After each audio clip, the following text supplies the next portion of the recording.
and the empowered group of ministers failed to take any decision on the contentious issue of spectrum pricing at their meeting today. Now, this comes even as the industry body, remember, COAI, has stepped up pressure on the government to cut reserve prices on the auction substantially. Telecom Minister Kapil Sibal says that the government will assess the situation after 11th of March.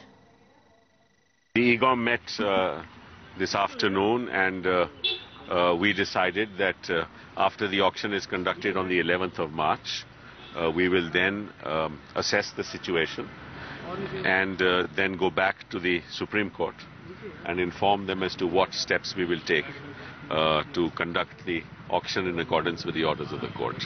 So no decisions were taken on any issue.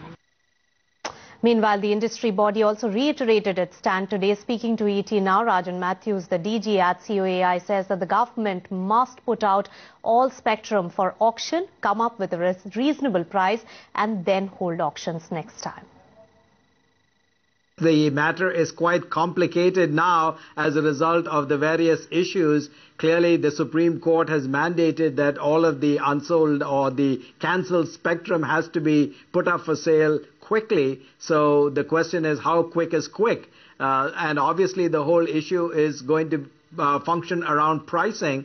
And so I believe that government is in a tough spot, because obviously it's conducted one round, it's lowered the price on the unsold areas and circles. Now the question is what we've been saying all along: please put all of the spectrum, come up with a reserve price which is very reasonable, which we say is about 15 to 20% against the original reserve price, and let's go forward.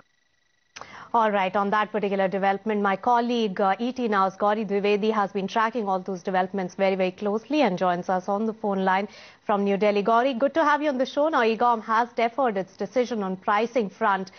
Now, how critical is this at the moment, and what are the concerns that the government has at this point? And clearly, they are buying time on this particular one. What will really change between now and 11th of March when they are going to decide on this?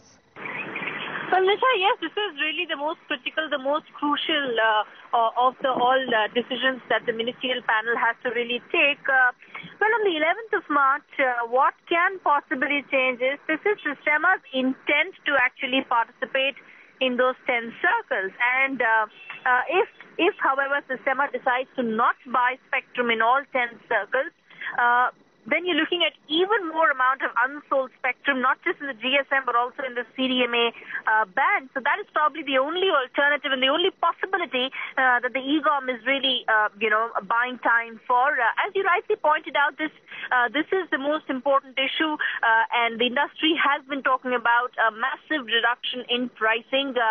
But also it's important to note that the fact that none of the GSM companies participated or have shown any intent to participate in the auction can also be read to be blatant posturing by the industry. And now, of course, a section of the government believes that should they actually respond to something that is so blatant cartelization by the industry, that is an important issue that the EGoM is really deliberating on. And there are really 4 circles where they can go ahead and look at drastic reduction in pricing. Beyond that, it's very difficult for them to really change the market-determined price, which was actually discovered in the November 2012 auctions.